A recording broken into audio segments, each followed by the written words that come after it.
Bonjour à vous, investisseurs, futurs investisseurs immobiliers, j'espère que vous allez bien. On se retrouve dans cette vidéo pour vous montrer un petit peu mon patrimoine immobilier. Alors, cette vidéo va se dérouler en deux phases. Première phase, un petit peu qui je suis pour vous parler d'immobilier, comment j'ai commencé l'immobilier. La deuxième phase, vous allez venir avec moi, je vais vous montrer chacune de mes acquisitions et on va parler un petit peu chiffres. Premièrement, qui je suis, donc je m'appelle Charles Lenoble. Pour ceux qui n'auraient pas regardé ma formation gratuite où j'explique succinctement qui je suis, n'hésitez pas à aller dans ma description, vous retrouverez un lien pour accéder à votre formation gratuite. Sinon, je m'appelle Charles Lenoble, je suis investisseur, j'ai commencé donc avec zéro connaissance dans l'immobilier, je n'ai qu'un bac professionnel en chimie. Donc je me suis formé de mon côté avec des investisseurs, en suivant des séminaires, des livres, etc. Et j'ai commencé à investir à l'âge de 23 ans, donc un premier studio qui se situe sur la région lilloise. Par la suite, donc j'ai continué les acquisitions de biens immobiliers. Donc je suis parti sur différents supports et types d'investissement, type location courte durée, colocation, de la longue durée, du commercial. J'ai même investi à l'étranger aussi. On en parlera dans cette vidéo, c'est mon plus bel investissement d'ailleurs. Et donc par la suite, j'ai eu la chance, j'ai travaillé pour, j'ai pu quitter mon travail pour vivre donc de l'IMO. Et ensuite, passionné, enragé d'immobilier comme je le suis, j'ai donc ouvert ma société en tant que consultant immobilier, conférencier, où je coach les personnes à investir dans l'immobilier. Je suis aussi le créateur et administrateur du groupe Gros Cashflow IMO, c'est peut-être là qu'on s'est connu, qui actuellement regroupe des milliers d'investisseurs. Alors maintenant que les présentations ont été faites, on va parler un petit peu chiffres, on va parler patrimoine, on va rentrer dans le vif du sujet. Suivez-moi, on va parler donc de mes réussites, mais aussi de mes échecs.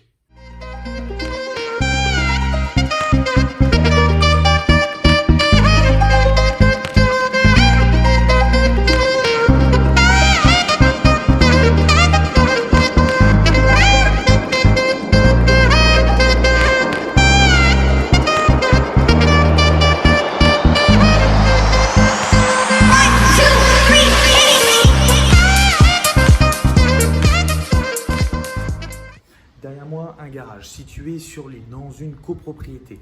Ce premier bien devait être acquéri, donc moi-même et un ami. Nous devions l'acquérir ensemble. J'avais environ, je crois, 21 ans. Je devais avoir dans les 20 ans, 21 ans. Et je voulais l'acheter avec mon ami et on souhaitait le mettre en location. Ça ne coûtait pas forcément cher, on était sur un petit billet. On était sur environ 11 000 euros, donc 11 000 euros répartis à deux, plus les frais de notaire. On s'en sortait pour un petit 7 000 euros chacun. Donc c'était assez intéressant.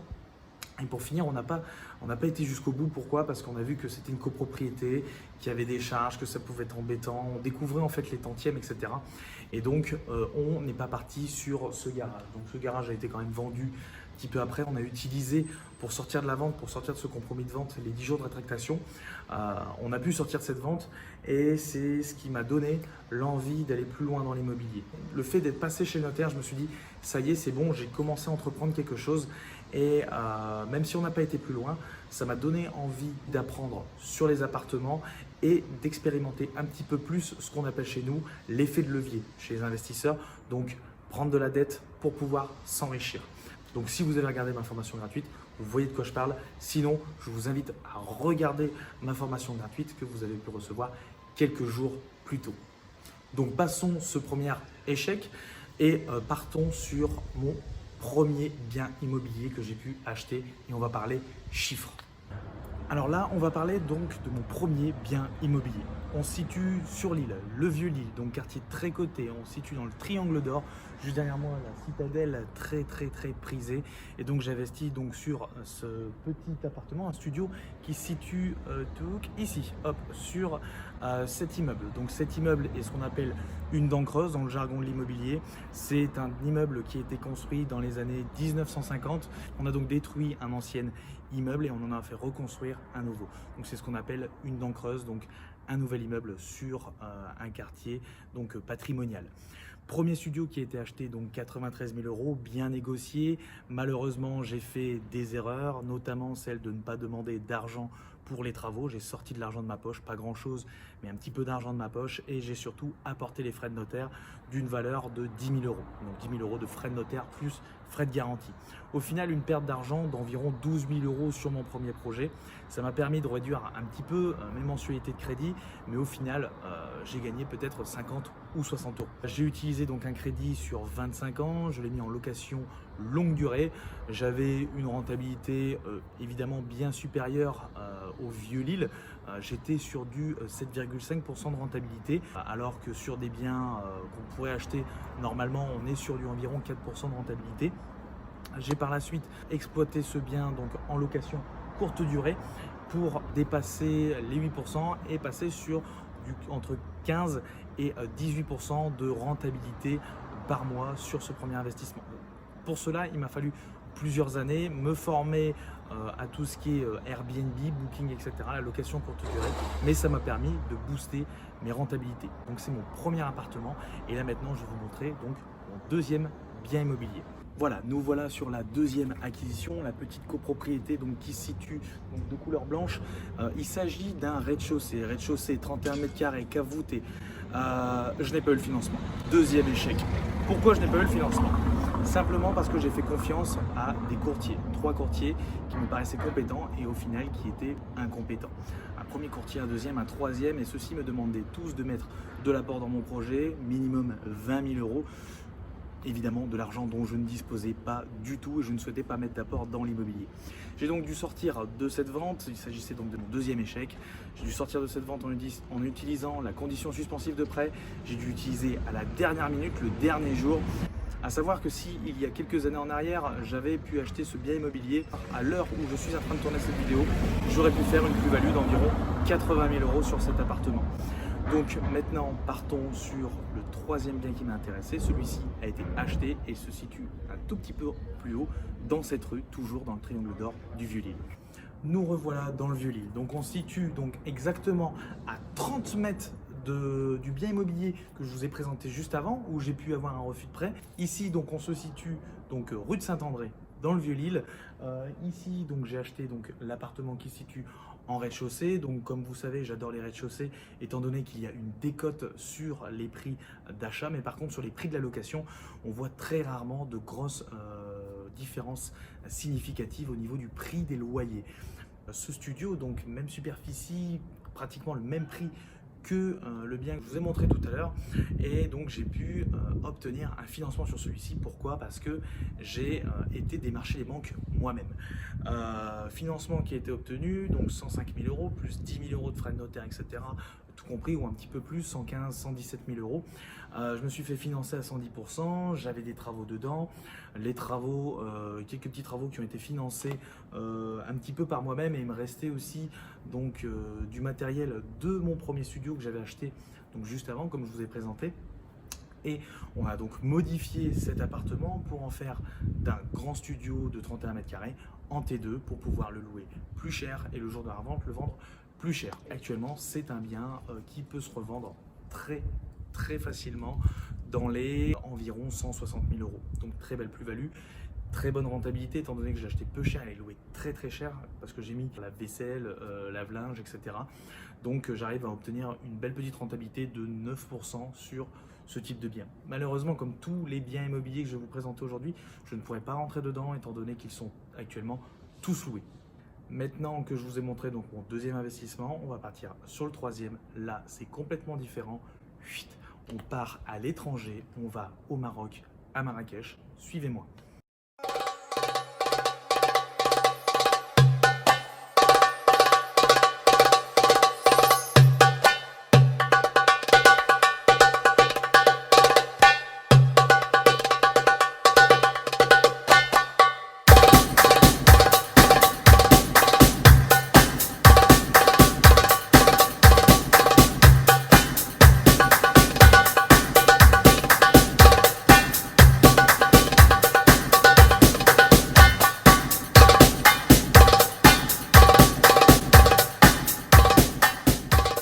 Alors je suis désolé, ça fait maintenant 6 mois que nous sommes en période de Covid-19 et que les frontières marocaines sont actuellement fermées. Donc je ne vais pas pouvoir vous montrer directement mon bien immobilier, mais je vais vous faire défiler donc des photos ici ou là pour vous montrer un petit peu ce que j'ai pu acquérir là-bas à Marrakech au Maroc. Et on va parler donc chiffres et un petit peu l'histoire de ce bien immobilier. Alors comment je suis arrivé à investir au Maroc? Alors là j'ai envie de vous dire, je ne sais pas du tout. Je me suis associé donc avec deux personnes où on est parti sur un projet d'investissement immobilier au Maroc, une véritable ruine du XVIIIe siècle. Un riad plus précisément. Donc c'est une maison avec un énorme patio au milieu. On avait énormément de travaux à faire, on a dû demander un crédit bancaire de 210 000 euros, sauf que pour investir à l'étranger, c'est très difficile. Il y a différentes conditions qui sont à réunir. D'abord, mettre de l'apport, donc très difficile pour moi d'investir au Maroc, étant donné que je n'avais pas d'argent, donc j'ai dû m'associer avec des personnes. Et la deuxième chose, c'est d'hypothéquer un bien en France de la même valeur vénale, donc qui vaut la même chose que notre investissement au Maroc, mais celui-ci devait être complètement payé. Donc encore une fois, mes associés, les personnes avec qui je me suis associé, ont dû donc rembourser leur crédit en avance pour pouvoir terminer le crédit en France sur leur maison, pour pouvoir l'hypothéquer et avoir notre crédit pour partir sur notre investissement au Maroc. Donc, investissement au Maroc qui commence sur notre riad, énormément de travaux, il fallait voir ça, c'était impressionnant. On avait tellement de gravats qu'on pouvait passer du rez-de-chaussée au premier étage rien qu'en passant par les gravats. On a tout détruit, on a fait quelque chose, un investissement qui est complètement exceptionnel pour moi, c'est vraiment, ça a un charme époustouflant. On a fait en fait de ce riad un style gîte. On fait de la location courte durée où on loue à la nuitée. Et pour se sortir de la concurrence, parce qu'on a énormément de riad qui se trouvent au Maroc parce qu'il y a une énorme demande touristique, on a fait donc 5 chambres dans cet investissement-là qui sont toutes différentes. Par exemple, on va avoir la berbère qui ressemble vraiment à un côté berbère, on a la mauritanienne, on a la saharienne. Voilà, on a différents styles de chambres qui nous permettent en fait d'attirer plusieurs types de clients. Des clients qui peuvent apprécier par exemple la saharienne mais ne pas aimer la mauritanienne, donc ils peuvent vraiment choisir leur chambre. Les chambres qui sont louées entre 60 et 80 euros, voire même plus lors des événements spéciaux, tout ça géré principalement par Booking. Alors comment se passe cet investissement là? Bien évidemment, c'est pas moi qui m'en occupe. Là-bas, on a donc une gérante qui gère 2 employés, donc un gardien et une personne qui s'occupe de la cuisine. Ces personnes travaillent, donc il y a tout le temps quelqu'un qui est dans le riad et donc qui peut s'occuper des clients qui arrivent, qui repartent, etc. C'est un investissement très rentable. L'année 2019, on était sur 33% de rentabilité brute. Alors attention, je parle bien de rentabilité brute. Derrière, on a des charges, 17% qui est pris par Booking. On va avoir 20% du chiffre d'affaires qui est pris par notre gérante, les salaires à payer, tout ce qui va être taxes, etc., les petits déjeuners qui sont offerts aux clients, etc., etc., etc. Mais ça reste quand même un investissement qui est très rentable. Pour moi, l'un des plus beaux investissements que j'ai pu faire, c'est cet investissement qui m'a dit, voilà, en fait, je peux quitter mon travail, enfin, parce que voilà, ça sortait assez d'argent excédentaire. Je me suis dit, je peux enfin quitter mon travail. Je ne l'ai pas quitté tout de suite. J'ai continué encore à investir et par la suite, je me suis dit, bon, c'est bon, j'en ai marre, il fallait que je gère mes biens immobiliers, etc. Et donc, par la suite, j'ai pu le quitter. Donc là, voilà, vous avez vu un petit peu mon investissement immobilier. Je referai une vidéo, vous inquiétez pas, je referai une vidéo où j'irai au Maroc et je vous montrerai tout de mon investissement immobilier. On retourne en France, on va parler donc de mes futures acquisitions et on va rentrer donc dans tout ce qui est chiffres. À tout de suite. Donc nous voici de retour en France, quartier Montebello, très prisé donc des investisseurs étant donné qu'il s'agit d'un endroit où il y a beaucoup d'étudiants. Derrière moi donc une de mes acquisitions qui a été achetée à 110 000 euros, une maison de Courée. Donc une maison de Courée, c'est une maison d'environ 50-70 mètres carrés qui était créée avant pour les ouvriers qui travaillaient dans les usines environnantes. Donc ce bien-ci a été acheté 110 000 euros. La particularité de celui-ci, c'est qu'il contient donc un jardinet et une cave, donc ce qui permet de le louer plus vite et surtout plus cher. Cette cave qui était à l'intérieur de ce bien immobilier a été aménagée en souplex, c'est-à-dire qu'on l'a aménagée en pièce à vivre, donc pas en chambre, en pièce à vivre, en salon. Et ça permet donc de revendre beaucoup plus cher ce bien-ci et le louer plus cher. Actuellement, ce bien est à 9% de rentabilité. Il a été acheté en nom propre en LMNP. Et à l'heure où je vous parle actuellement, ce bien-ci peut se revendre environ 175 000 euros et son prix ne fait que augmenter. Donc, bon petit investissement. Il aurait pu être aussi divisé en immeuble de rapport, en 2-3 petits studios comme ce qu'il y a juste à côté. Le voisin a acheté aussi une maison de Corée qui a divisé en 3 logements. C'est pas ce que j'ai voulu faire, je suis pas un grand fan de tout ce qui est studette. Donc ici, on a fait une colocation qui marche très très bien. Donc bon petit investissement. Maintenant que la présentation de ce bien-ci a été faite, on va quelques rues plus loin. On va sur le boulevard Montebello, sur l'île, quartier très prisé par les investisseurs, étant donné qu'il y a toujours de la demande locative. Nouveaux biens, nouvelle transformation, nouvelle plus-value et nouvelle rentabilité. Suivez-moi, je vous montre. On se retrouve boulevard Montebello, donc à 150 mètres du bien que je vous ai précédemment montré. Bien immobilier qui a été acheté 80 000 €, 1 mois et demi de négociation sur ce bien. C'était très dur étant donné qu'on est sur une zone très tendue. Il était très difficile de négocier parce que je savais que normalement le bien immobilier devait partir au prix étant donné qu'il y a une très forte demande et qu'il y a très peu de biens sur ce secteur. Donc il s'agit d'un T2 en rez-de-chaussée. On a fait la même opération que la précédente, création d'un souplex. Ici, on a dû faire un vote en assemblée générale pour avoir l'autorisation de casser la dalle de béton pour rejoindre directement la cave qui se situe en dessous. Une grande cave voûtée avec 2,50 m de hauteur sous plafond. Donc très belle cave qui a été aménagée en salon. On a donc modifié un T2 en T3. À savoir que ce bien immobilier actuellement peut être revendu 175 000 €. La rentabilité sur ce bien n'est pas exceptionnelle, elle est d'environ 7,5% net en nom propre LMNP, mais j'ai la particularité d'exploiter ce bien en location courte durée lors des vacances locatives en juillet, août, lorsque les étudiants ne sont plus là, pour booster ma rentabilité et m'approcher des 10% net par an. Le plus intéressant sur ce bien-ci, ça sera encore une fois la plus-value. C'est un bien qui a été acheté 80 000 € et qui peut actuellement se revendre 175 000. Les prix ne font que augmenter sur l'île et je pense qu'à l'heure où vous regarderez cette vidéo, les prix de cet appartement pourront encore augmenter. Une petite particularité sur ce bien, c'est qu'un très gros fonds de travaux a été demandé auprès de la banque. Une partie de ces fonds n'ont pas été utilisés. J'ai utilisé des techniques d'investisseurs qui m'ont permis de ressortir cet argent pour pouvoir l'utiliser dans le projet que je vais vous montrer juste après. On change de mode d'exploitation, on change de support, on part sur un autre type d'investissement complètement différent. Suivez-moi, on va sur Saint-Amand-des-Eaux. Nous revoilà sur une nouvelle acquisition. Donc là ici, on n'est plus sur du bâti, sur des murs, nous sommes sur de la terre, du foncier. Ici, un bosquet donc qui a été acheté juste après l'investissement que je vous ai montré juste avant. Donc il s'agit d'un bosquet donc qui fait 1 hectare 250 qui a été acheté du côté de Valenciennes dans le Valenciennois. Donc un bosquet qui a été acheté 12 000 € frais de notaire compris. Ça s'est fait un petit peu, on va dire, par hasard, puisque je parlais en fait à mon notaire qui était sur une succession et dans cette succession il y avait un bosquet que la famille souhaitait revendre. Donc j'ai été intéressé, surtout qu'il me restait un petit peu d'argent d'un crédit travaux dans mon dernier appartement, l'appartement que vous avez vu juste avant. Cet argent, j'ai réussi à le ressortir avec des petites techniques d'investisseurs et qui m'ont permis de financer ce bosquet. Alors j'ai toujours voulu avoir un bosquet et en même temps j'ai réussi à en faire quelque chose de rentable. Qu'est-ce qui s'est passé? C'est que c'est ce bosquet d'1 hectare 250, j'ai pu l'utiliser pour en faire ce qu'on appelle des postes à pigeons. Donc en fait, j'ai divisé donc ce bosquet qui est sur, on va dire, c'est un grand rectangle. J'ai pu mettre aux 4 coins des postes à pigeons, donc pour les chasseurs, etc. On aime ou on n'aime pas, voilà, c'est un business. Je loue ça 400 € à l'année, donc 4 postes à pigeons, ça me fait 1 600 € de rentrée à l'année. Pour un investissement de 12 000 €, ça nous fait une rentabilité de 13%.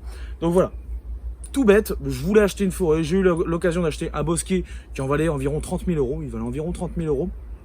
Et donc c'était assez intéressant, j'ai pu trouver une manière de le rentabiliser tous les mois, enfin tous les ans, d'avoir une cotisation par des chasseurs. Ce qui est intéressant aussi, c'est que sur le long terme, je vais pouvoir revendre une partie du bois qui se situe dans cette forêt. Alors du bois comme ça ne vaut rien du tout, hein, ça c'est de la bûchette. Mais pour ce qui est en arrière du bosquet, on a ce qu'on appelle du bois blanc, donc du bouleau. Et ça c'est très intéressant et la terre de bois se revend très facilement. Donc c'est un investissement pour moi qui est à court terme parce que j'ai donc les cotisations des chasseurs tous les ans et de l'investissement long terme. Pourquoi? Parce que j'ai derrière environ 3 arts qui m'appartiennent avec du bois blanc qui vont pouvoir être vendus au long terme. Voilà, on va sur un nouvel investissement, encore une fois complètement différent. On n'est plus sur de l'habitation, on n'est plus sur de la forêt. Là maintenant, je vais vous parler de locaux commerciaux. Alors nous voilà sur une nouvelle acquisition, donc un local commercial. Bien évidemment, il ne s'agit pas du Carrefour Market, mais l'un des deux locaux qui sont ici, donc le Filmode. Filmode qui se trouve juste là. Donc Filmode, un petit local de 25 mètres carrés qui a été acheté 70 000 €, frais de notaire compris. Alors je n'avais pas pour but d'acheter un local commercial, je ne savais même pas comment ça fonctionnait. C'est juste que je suis tombé par hasard sur le Bon Coin sur cette annonce et j'ai vu qu'en fait pour un local commercial c'était très peu cher et j'avais une très grosse visibilité. Donc j'ai le Carrefour Market, j'ai le Drive, j'ai une station de lavage, une station essence, donc c'était intéressant. Je me suis dit il faut acheter et on verra par la suite comment fonctionnent les locaux commerciaux, sachant que je savais déjà que ça avait énormément d'avantages. Pourquoi? Parce que le locataire, c'est celui qui va payer toutes les différentes taxes, les rénovations de bâtiments et qui va payer des différentes charges comme la taxe foncière et autres. Donc je me suis lancé dans ce projet fou d'acheter ce local commercial, 70 000 €. Je ne vais pas vous mentir, le financement était très compliqué. J'ai dû aller voir une douzaine de banques. Il ne s'agit pas de crédit immobilier, mais de crédit professionnel quand on investit sur des locaux commerciaux. J'étais parti sur une SCI. Je souhaitais une durée de crédit longue, entre 20 et 25 ans, et sans mettre d'apport, encore une fois. Alors c'est vrai que c'était très dur, j'ai eu des sueurs froides. Pourquoi? Parce que j'avais mis dans mon compromis de vente une condition suspensive de prêt. J'avais 3 mois pour trouver un financement et au bout de 3 mois et un jour, je n'avais toujours pas trouvé ce financement. Et j'avais dit à mon notaire, oui, ne vous inquiétez pas, le financement va arriver. Je ne l'avais toujours pas, j'attendais juste la réponse de 2 autres banques. J'espérais, je croisais les doigts d'avoir le financement, mais j'étais obligé, on va dire, de mentir au notaire parce que j'avais tellement peur de rater cette affaire à haute rentabilité, parce qu'actuellement il est loué 720 € par mois, donc une rentabilité de 12%. J'avais tellement peur de le rater que j'avais été obligé de mentir à mon notaire. Alors pour finir, le financement a été eu, j'ai trouvé très rapidement un locataire. Actuellement, le local est fermé parce qu'il y a encore des travaux qui sont en train d'être effectués dedans. Pour l'instant, je n'ai toujours pas de loyer. Pourquoi? Parce que lorsque vous avez un local commercial, souvent vous donnez une franchise à votre locataire pour qu'il rénove donc le bien immobilier comme il le souhaite, qu'il puisse commencer son business à rentabiliser un petit peu et ensuite vous commencez à avoir vos loyers. Donc là, il y a 6 mois de franchise qui permettent aussi à ce locataire de remplir son CERFA AT, autorisation de travaux, pour mettre une hotte d'aspiration, car la personne qui va s'installer ici, c'est une rôtisserie. Donc est-ce une bonne affaire? Encore une fois, oui. Filmode, c'est un local commercial que j'ai acheté 63 250 €, très précisément. Et il faut savoir que le bien qui se situe juste à côté, la cordonnerie, a été racheté donc un mois plus tard. Elle a été rachetée à 115 000 €. Alors ne me demandez pas comment ça se fait que le bien était aussi bas parce que j'ai très peu négocié. Mais j'ai foncé sur l'opportunité, j'ai pas cherché à comprendre. L'annonce avait été mise, 1 heure après j'étais déjà en train de visiter. Elle avait été mise sur le Bon Coin, 1 heure après j'étais en train de visiter. L'avantage aussi lorsque vous avez un local commercial, c'est que vous pouvez vendre un pas de porte. Là ici par exemple, vu que j'avais une bonne visibilité avec tout ce qui est Carrefour Market, les laveries, etc. qui se trouvent à côté, j'ai pu revendre un pas de porte de 10 000 €. Donc en fait l'investissement qui a été fait pour moi, enfin pour la SCI, parce qu'on a acheté à plusieurs, à 2 personnes, n'a pas été de 70 000 €, mais bien de 60 000 € parce que le locataire, pour rentrer, pour avoir le bail, il a dû nous donner 10 000 € de pas de porte. C'est donc avec une parfaite transparence que je vous ai montré donc mon patrimoine actuel. Actuellement, je suis sur l'acquisition d'un nouveau bien immobilier donc, qui se situe dans le Vieux-Lille. Pour l'instant, j'ai toujours pas reçu les offres. Je devrais les recevoir d'ici peu de temps. J'en parle pas. Pourquoi? Parce que tant qu'il n'y a pas d'offre, pour l'instant, il n'y a pas de bien. Voilà, mais il y aurait encore un nouveau bien dans mon palmarès. Maintenant que vous avez vu la totalité des acquisitions que j'ai pu faire, je vais vous parler véritablement de chiffres, combien j'ai de loyers actuellement qui me sont reversés. Mon premier bien immobilier qui se situe dans le Vieux-Lille, que j'exploite en location courte durée, me rapporte entre 1 500 et 1 700 € par mois. Mon deuxième bien immobilier qui se situe rue de Saint-André me rapporte 700 € par mois. Mon troisième bien immobilier qui se situe à l'étranger me rapporte entre 8 et 9 000 € par mois. Mon quatrième bien immobilier qu'on a pu voir sur vos bancs, lui me rapporte 800 € par mois. Le cinquième bien immobilier me rapporte celui-ci 750 € par mois, celui qui se trouve sur Montebello. La forêt me rapporte 1 600 € par an. Mon local commercial me rapporte 720 € par mois. Et là, l'acquisition que je vais faire va me rapporter 600 € de plus par mois. Au total, c'est plus de 150 000 € de loyers qui sont perçus chaque année. Actuellement, tous mes crédits additionnés représentent en tout et pour tout, en totalité, l'équivalent de 3 600 € de crédit par mois. Donc on arrive sur du 40-45 000 € de crédit à l'année, sur 150 000 € de loyer perçu. Vous enlevez différentes charges, etc. Ça me permet de me dégager donc des revenus qui ont permis de quitter mon travail. Si moi j'ai réussi à le faire, tout le monde peut le faire. J'ai juste acheté un bien immobilier, puis j'ai recommencé l'opération une deuxième fois, une troisième, et tant que ça fonctionne, ça fonctionne. Et on continue, on continue. Je me suis associé, etc. Et pour l'instant, je ne suis qu'un jeune investisseur, mais pour vous montrer que c'est facile d'investir dans l'immobilier. Attention, investir dans l'immobilier, ça comporte aussi des risques. Il y a énormément d'erreurs qui peuvent être commises. Je vous ai pas parlé de tout, mais il y en a. Il y en a qui coûtent très cher, donc faites bien attention. Il y a vraiment aucune, je peux pas vous garantir à 100% que vous allez réussir dans l'immobilier, mais on peut se rapprocher de la perfection. Tout le monde peut le faire. Moi, j'ai commencé, je devais avoir un tout petit peu plus de 10 000 euros parce que je suis resté chez mes parents, j'avais économisé, etc. Et au final, ces 10 000 euros, je les ai sortis dans ma première acquisition pour payer les frais de notaire.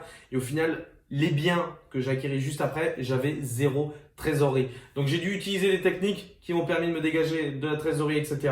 Donc on verra ça dans mes prochains mails, etc. Mais je vous apprendrai comment bien investir dans l'immobilier. En tout cas, j'espère que cette vidéo vous a plu. J'ai essayé d'être le plus transparent possible et je connais que très peu de personnes qui sont aussi transparents sur leur patrimoine. Je vous remercie d'avoir regardé, je vous remercie de m'avoir écouté et on se retrouve dans des prochains mails conseils. Investissement vôtre.